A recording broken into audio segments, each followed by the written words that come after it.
단점이 없었던 왕은 한 사람도 없었습니다. 아합 역시 하나님 앞에 겸비했던 때도 있습니다. 그러나 인생 전체를 볼 때 얼마나 하나님을 의지했느냐를 보고 정직한 왕이다, 선한 왕이다, 하나님 그렇게 평가하셨습니다. 히스기야도 물론 장점이 많은 사람이었지만 단점도 있었습니다. 우리는 오늘 히스기야의 장단점을 보면서 나는 어떤가 생각해 봐야 되겠습니다. 열왕기하 18장에 보면 히스기야가 그의 조상 다윗과 같이 하나님 모시기에 정직하게 행했다고 말씀합니다. 히스기야는 산당들을 부수고 모세가 만든 놋뱀을 부수었습니다.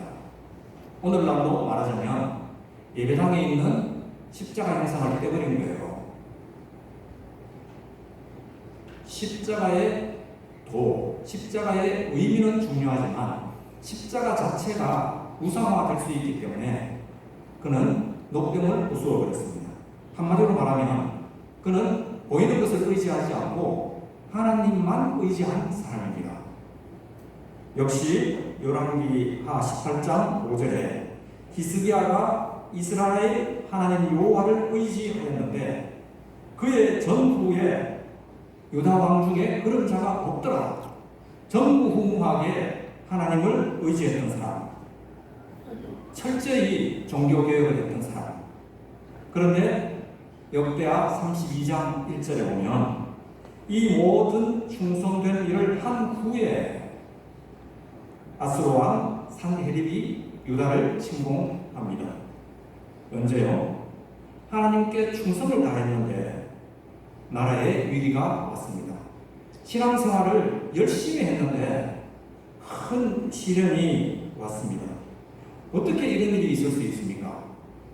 어떻게 그런 일이 있을 수 있는 게 아니고 그것이 당연합니다. 내 신앙에, 내 생활에 아무 시험이 오지 않는다. 그것은 이미 마귀도 손대지 않는 사람, 잠자고 있거나 죽은 사람이지, 살아있는 영혼, 예수님이 그렇게 순수하실 때 40일간 금식 기도할 그때에 마귀가 나타났습니다. 히스기야와 유다 백성들의 신앙을 위해서 하나님께서 아수르를 보내셨습니다. 그때 그는 기도로 나라를 구합니다. 히스기야는 한마디로 기도의 사람이었습니다. 그런데 성경을 자세히 읽어보면 그는 단순히 기도한 사람이 아닙니다. 나라의 위기가 왔을 때 맨 먼저 한 일은 무엇이냐? 이사야 37장 1절에 보면 히스기야 왕이 자기 옷을 찢고 여호와의 전으로 들어가면서 왕궁 맡은 자 엘리야kim, 서기관 셈나, 그리고 원로 제사장들을 이사야 선지자에게 보냈습니다. 뭐하러 보냈겠습니까? 하나님의 말씀을 누르러 보냈습니다. 여러분, 기도는 반드시 말씀과 함께 가야 됩니다. 말씀 없는 기도는 굉장히 위험합니다. 무엇이 문제냐? 말씀이 문제입니다. 이사야를 통해서 주시는 말씀을 가지고 그는 하나님 앞에 매달렸는데 하루방 사이에 18만 5천 명의 아수르 군대가 전멸을 하고 그는 그의 이름이 온 세상에 유명해지게 되었습니다. 그런데 그렇게 믿음으로 승리했을 때 또 새로운 시험이 왔습니다. 그것은 병들어 죽게 된 것입니다. 그때 하나님께서 이사야를 보내서 너는 죽고 다시 일어서지 못할 것이다. 세상에 어떻게 그런 일이 있을 수 있습니까? 그러니까 히스기야는 그때부터 하나님을 붙들고 울었습니다. 하나님, 제가 하나님 앞에 행했던 일들을 생각해 주세요. 그렇게 울며 기도할 때에 이사야가 예루살렘을 다 통과하기도 전에 이미 하나님의 말씀이 임해서 돌아가서 전합니다. 네 생명을 15년간 연장해 주겠다. 얼마나 기뻤겠습니까? 중요한 것은 하나님의 첫 번째 말씀은 너는 죽고 일어나지 못하리라. 이 말씀에 아멘한 사람이 있겠습니까? 어제 들어보니까 북한 주민들은, 북한 성도들은 아멘할 거예요. 죽어라 하면 죽을 텐데 저는 남한 목사이기 때문에 때문에 저는 아멘 못할 겁니다. 아멘 안 합니다. 하나님 살려주세요. 내 조금 더 사명 감당하게 해주세요. 히스기야의 말이 그거 아닙니까? 그래서 15년간 하나님께서 연장을 해주셨는데 허락해 주신 것이지 원래 명령은 아니었습니다. 출애굽한 이스라엘 백성들이 출애굽해서 하나님께서 주시는 만나를 먹으면서 하나님 주시는 말씀을 들으면서 정말 광야를 잘 진행했는데 어느 날부터 고기 달라 불평하기 시작합니다. 얼마나 고통스럽게 했으면 모세가 하나님 이 백성은 내가 낳았습니까? 왜 내게 있는 짐을 지우십니까? 모세까지 도저히 이 백성을 책임 못 지겠다고 할 때 하나님께서 메추라기를 주셨습니다. 우리가 쉽게 하나님께서 만나와 메추라기로 우리를 먹이시고 아닙니다. 메추라기는 원래 주신 게 아닙니다. 백성들이 불평하니까 할 수 없이 허락하신 거 아닙니다. 원래 인간은 채식하며 살게 되어 있었습니다. 그런데 홍수 이후에 먹을 것이 없으니까 하나님이 허락하신 거예요. 허락하신 것은 긍휼로 주신 것인데 그건 우리가 절제할 수 있어야 됩니다. 어제 들어보니까 박선희 목사님은 일주일에 2번 고기 드신대요. 제가 생각해보니까 와 2번밖에 안 드시는구나. 37, 21 21끼 중에 2끼만 앞으로 고기를 먹어야 나도 93세까지 살겠구나. 저는 계산이 그렇게 나왔습니다. 제레미야는 육식의 종말이라는 데서 인류의 모든 이 비극은 육식에서 왔다. 특히 맛있는 소고기를 먹기 위해서 유럽, 미국, 일본 이 사람들이 쓰고 있는 물이나 옥수수, 사료 전 세계의 굶는 사람에게 다 줄 수 있는 그들을 굶기지 않을 수 있는 옥수수를 좋은 소고기 만들기 위해서 써버리는 거예요. 그런데 결과적으로 그 소고기를 먹고는 심장병, 혈관, 별별 병을 또 다 겪는 이런 비극이 어디서 왔느냐? 탐욕 때문에. 성경이 그렇게 말합니다. 민수기 11장 33절에 고기가 아직 이 사이에 있어 씹히기 전에 여호와께서 백성에 대하여 진노하사 심히 큰 재앙으로 치셨으므로 거기서 수많은 사람들이 죽고 그곳 이름을 히브리어 핫다와 탐욕의 무덤이라는 이름을 붙입니다. 하나님이 주셨으면 절제해야 됩니다. 하나님이 허락하셨으면 절제해야 됩니다. 하나님의 은혜로 내가 생명이 연장되었으면 이 생명을 주님께 드릴 수 있어야 돼요. 그런데 히스기야는 그렇지 못했습니다. 그런데 그가 그래서 병이 나고 나니까 바벨론에서 축하 사절단이 왔습니다. 많은 예물을 들고 왔습니다. 세계 최대 강국 아수르를 물리치고 그렇게 심한 병이 들었는데도 하나님의 은혜로 살아난 이 사람의 명성이 대단히 커진 거예요. 그래서 그분들이 와서 축하했을 때 그는 어떻게 했습니까?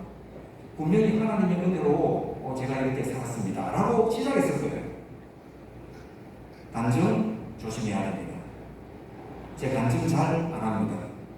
간증하다 보면 나도 모르게 내가 신앙생활을 얼마나 열심히 했더니 내가 기도를 얼마나 했더니 하나님이 내 기도를 들어주셨다고.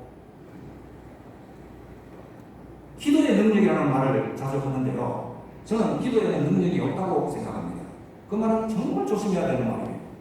기도에 무슨 능력이 있습니까?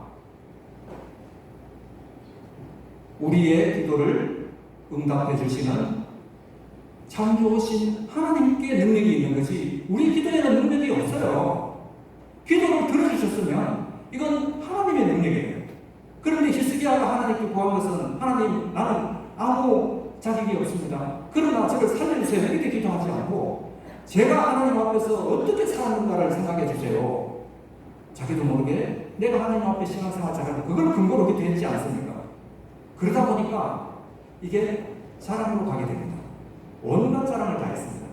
특별히 그렇게 사절단에 왔을 때 이사야에게 묻지 않았습니다. 그래서 말씀 없는 간증은 말씀 없는 기도보다 더 위험한 거예요. 그리고 온갖 자랑을 다 한 후에 이사야가 찾아왔습니다. 왕이여 무엇을 하였나이까? 제가 왕궁에 있는 이 모든 보물들 그것들을 다 구경시켜드렸다. 하나님께서 얼마나 내게 복 주신가를 이야기했다. 그렇게 나타냈습니다. 얼핏 하나님의 은혜를 간증하는 것 같았지만 그 이면에는 내가 얼마나 기도에 능력이 있는 사람이며 내가 하나님의 보좌를 흔들 수 있는 사람이라고 이렇게 말하다가 즉시 하나님의 말씀은 여기 있는 모든 것들이 바벨론으로 다 끌려갈 것이고 당신의 자손 중에는 환난이 나올 것이라. 자기 자손 시드기야는 눈이 뽑히는 그런 유다 왕국의 멸망이 선포됩니다.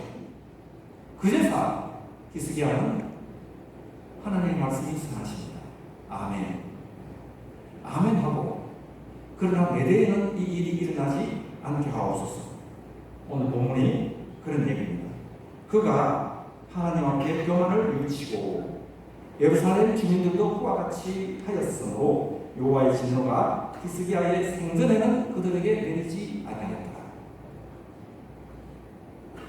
진짜 위대한 왕이었으면 하나님 제가 잘못했습니다. 저를 치우세요. 이렇게 말했어야 할 텐데 다윗도 그렇게 못했습니다. 다윗도 잘못해놓고 하나님 내가 당하기는 너무 힘들다고. 그러니까 백성들이 죽는 일이 벌어지지 않습니까? 인간은 다 그렇습니다.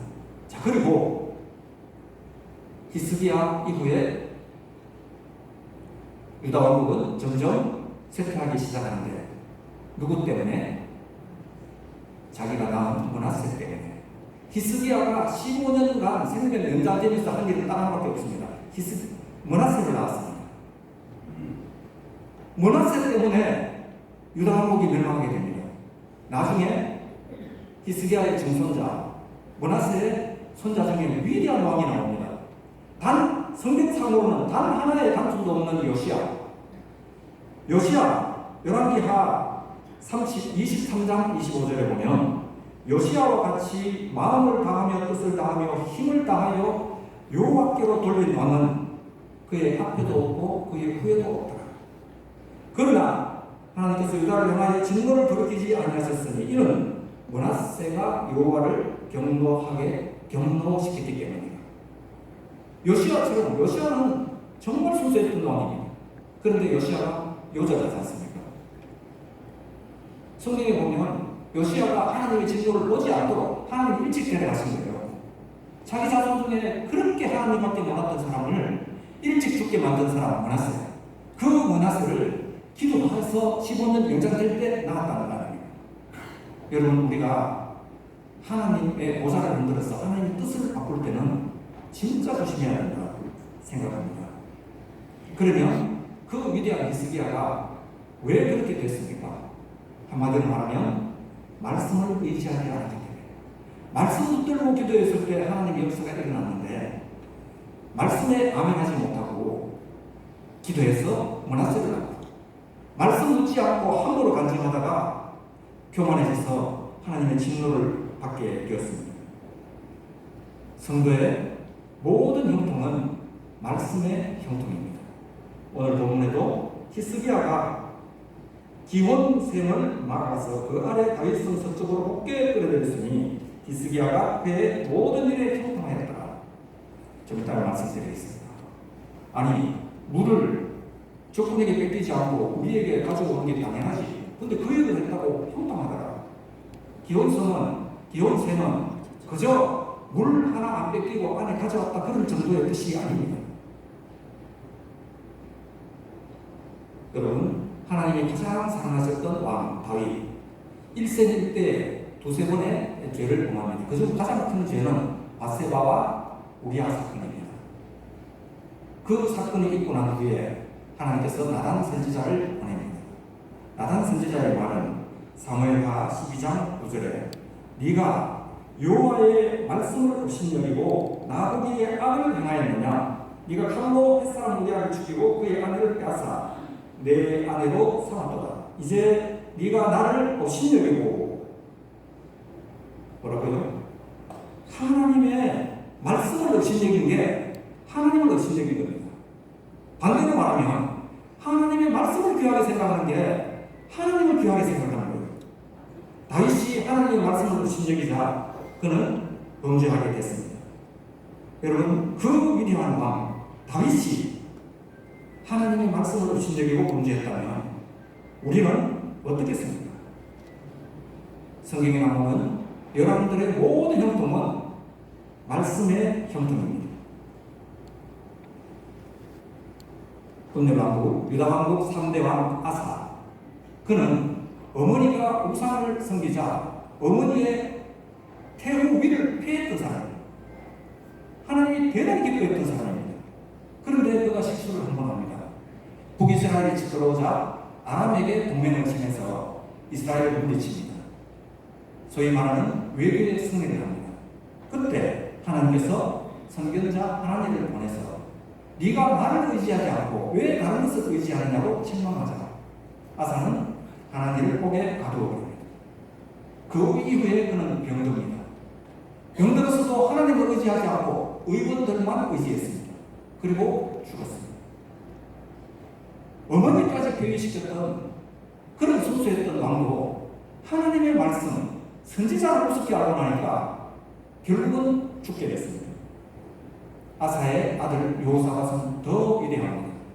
여호사밧은 정말 하나님 앞에 서는 왕이었는데 문제는 북이스라엘 아합이 와서 나를 좀 도와달라 할 때 우리가 남이가 하면서 잠시 도왔다가 난리 난 거예요. 선견자 예후가 와서 네가 악한 자를 돕느냐고, 그래서 진노가 너를 떠나지 아니하리라.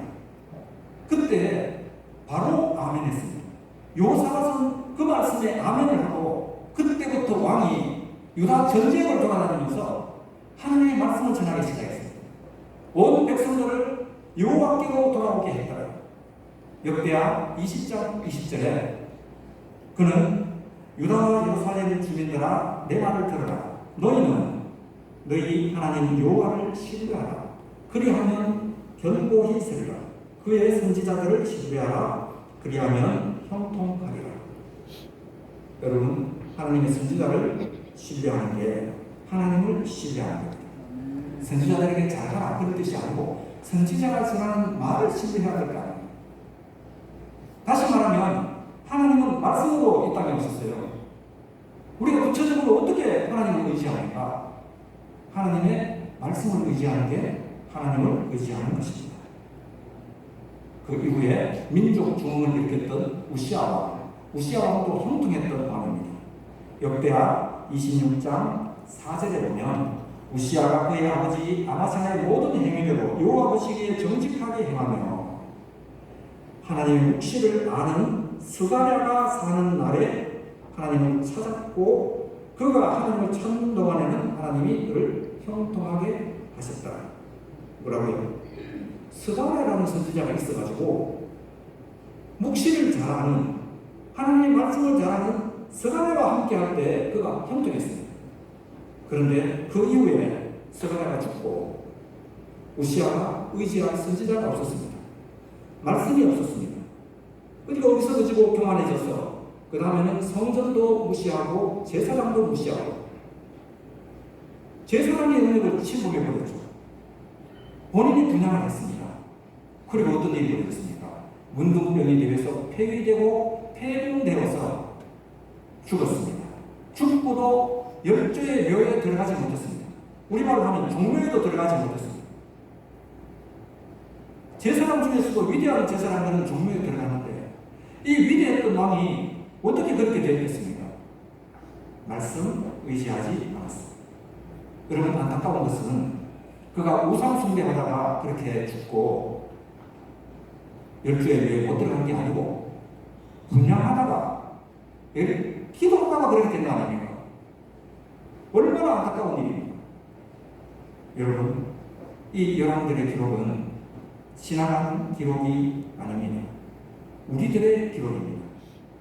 우리는 한순간만 말씀을 떠나면 하나님께 반응할 수밖에 없는 그런 존재입니다. 그래서 우리는 하나님의 말씀을 의지해야 합니다. 자, 그리고 히스기야의 마지막 평가를 보면 히스기야의 삶 전체의 평가는 히스기야는 지극히 선한 왕입니다. 그가 했던 일, 기혼 세모를 성함으로 끓이던 일, 그 일이 뭐 그렇게 대단한 일이길래 성경에서 물은 말씀에 종종 비교됩니다. 그냥 적군에게 이 물을 아끼지 않으려고 끓여드릴 정도가 아니고 하나님이 주신 말씀은 우리 안으로 끓여드리는 작업이 기혼샘의 공사였어요. 성경에는 신약 성경에 그 다윗성 안쪽에 실로암샘이라고 있습니다. 어제도 우리 찬송했습니다. 어두운 밤에 캄캄한 밤에 새벽을 찾아 떠난다. 종이 울리고 닭이 울어도 내 눈엔 아직 새벽이 아니었네. 뭐 그런 찬송입니다. 여러분, 하나님의 말씀이 우리에게 들어오기 전에는 아무리 새벽이 되고 닭이 울어도 우리 영혼에는 새벽이 아니에요. 여전히 어두운 밤입니다. 그는 말씀을 끌어들이기 위해서 오랫동안 공사를 했습니다. 근대에 와서 기혼 세민이 실로암 세민이 그건 전설이라고 생각했는데 19세기 말에 영국의 고고학자에 의해서 발굴이 되었습니다. 기혼 샘을 끌어들인 실로암 샘을 발견한 거예요. 그 이후에 수십 년간 발굴해서 지금 거의 다 발굴이 됐습니다. 발굴해본 결과 그 수로 전체의 길이는 거의 600m에 가까운, 그런데 거기가 전부 안반이에요.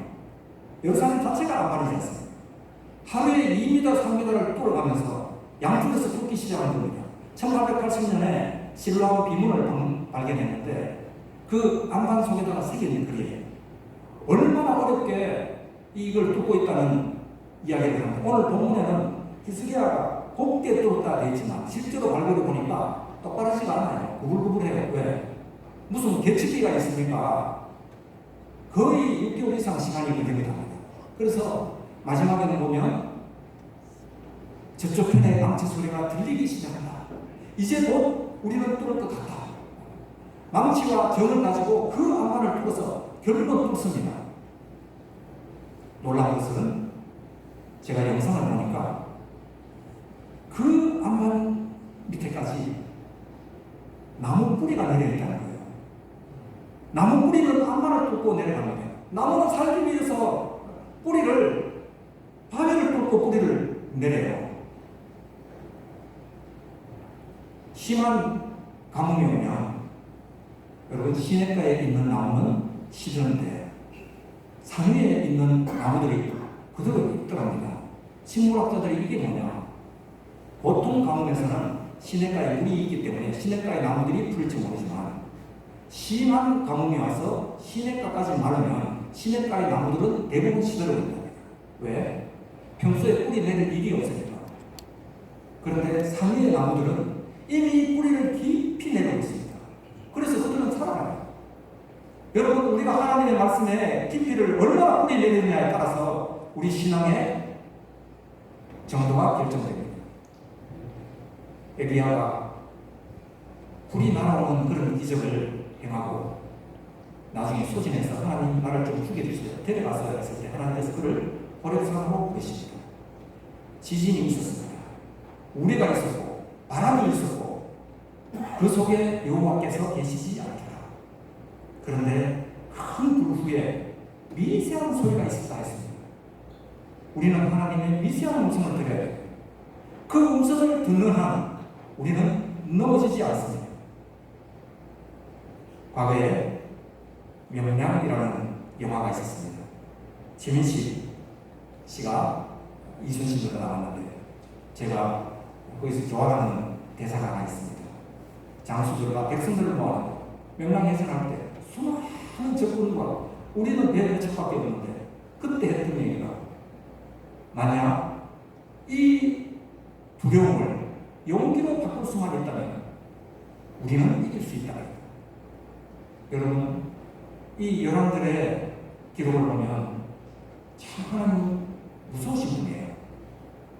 하나님 무섭다는 것은 하나님께서 우리를 죽이신다는 뜻이 아니고 하나님은 당신의 자녀를 너무너무 사랑하시기 때문에 격기로 가는 걸 두고 보지 못합니다. 제가 우리 옆집 아이 집 마음대로 사는 건 제가 아무 탓이 안 합니다. 그런데 우리 아이는 제가 그냥 두고 보지 않습니다. 어릴 때는 제가 종종 때렸습니다. 때리면서도 때리는 사람이 더 마음이 아프지 않습니까? 우리 막내는 때리기도 전에 울어버립니다. 그러니까 못 때립니다. 둘째가 한두 대 맞으면 아버지 잘못했어요. 끝입니다. 첫째는 몇 대 맞을래? 10대 하면 10대 다 맞을 때까지 딱 깨물고 있는 거예요. 제가 때리면서도 야, 잘못했다 그러면 끝날 텐데 약속했으니까 때려야 되지 않겠습니까? 참고로 저는 덜덜덜 아빠입니다. 아들밖에 없습니다. 장가가는 게 너무 힘듭니다. 근데 제가 지나고 보니까 똑똑한 아들이 잘 되는 게 아니고요. 얘밖에 모르는 아들이 있어요. 저희 장남은 그렇습니다. 아버지가 약속하면 아빠가 끝까지 일을 안 먹고 참고 부모가 얘기해서 노라고 해본 적이 한 번도 없어요. 진짜 싫을 때는 이렇게 얘기해요. 예, 알겠습니다. 이게 싫은 거예요. 그런데 그렇게 예만 하는 아이가 가장 뭉뚱해지더라고요. 여러분, 우리의 영토는 말씀이 있습니다. 그럼 구체적으로 말씀을 어떻게 우리가 의지합니까? 첫 번째는 말씀을 드려야 돼요. 선지자를 전해야 돼요.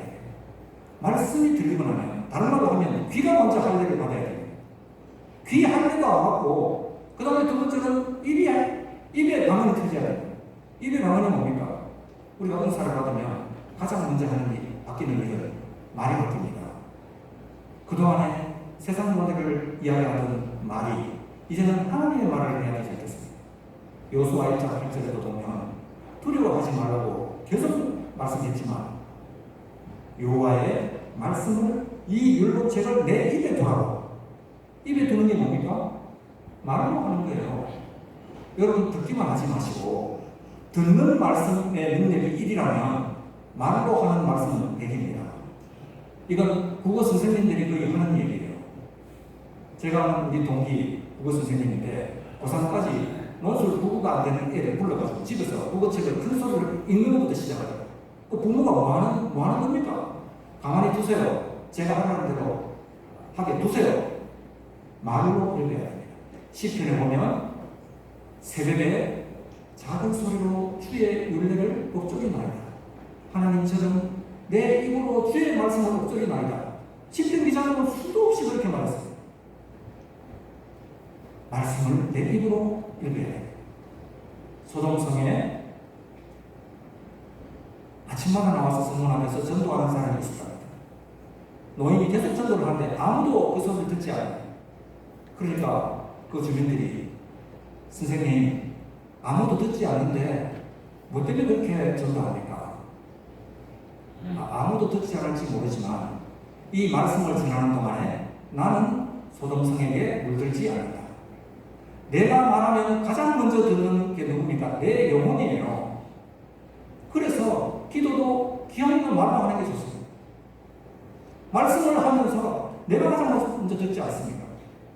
이 많은 하나님의 말씀을 우리가 다 어떻게 지키겠습니까? 하나님은 분명히 말씀하셨습니다.